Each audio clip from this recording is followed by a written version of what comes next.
ఒక మనిషికి కన్నీళ్ళు ఎప్పుడు వస్తాయి తెలుసా? మనం చాలాసార్లు ప్రార్థనలో పశ్చాత్తాపంతో ప్రార్థన చేయండి అమ్మా, కన్నీటితో ప్రార్థన చేయండి అమ్మా అంటే చాలామంది కన్నీరు రావట్లేదు. నిజమే కదా? నిజమే కదా? ఎప్పుడు వస్తాయి తెలుసా కన్నీళ్ళు?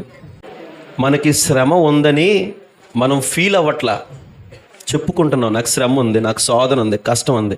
మరి అంత శ్రమ ఉండి, అంత కష్టం ఉండి, అంత బాధ ఉంటే కన్నీళ్ళు ఎందుకు రావట్లేదు? ఎందుకు రావట్లేదు? వస్తాయి కన్నీళ్ళు. ఎప్పుడు వస్తాయి తెలుసా? మన శరీరం మీదకి వస్తే అప్పుడు కన్నీళ్ళతో పాటు ప్రార్థన చేస్తాం. అప్పుడు వస్తాయి కన్నీళ్ళు ఖచ్చితంగానే. అప్పుడు మనకి నిద్ర పట్టదు. ఈరోజు మనం పడుకుంటాం వాక్యం వినకుండా, ఆ రోజు మనకు నిద్ర పట్టదు. ఈరోజు హాయిగా పడుకుంటావు, ఒకరోజు అన్ని రోజులు మనయేనా? ఒకరోజు మనది కాని రోజు వస్తుంది, ఆ రోజు మనం బలహీన పడిపోతాం. అప్పుడు అనుకుంటాం, అయ్యో అప్పుడు నేను వాక్యం విన్నా బాగున్నే, అయ్యో అప్పుడు నేను ప్రార్థన చేసినా బాగున్నే, అప్పుడు నేను ప్రార్థన చేయలేదే. కన్నీటి ప్రార్థన దేవుడికి ఎంత ఇష్టమో తెలుసా? చాలాసార్లు మాట్లాడుకున్నాం కూడా, కన్నీటితో మనం ప్రార్థన చేస్తే ఏం జరుగుతుందని.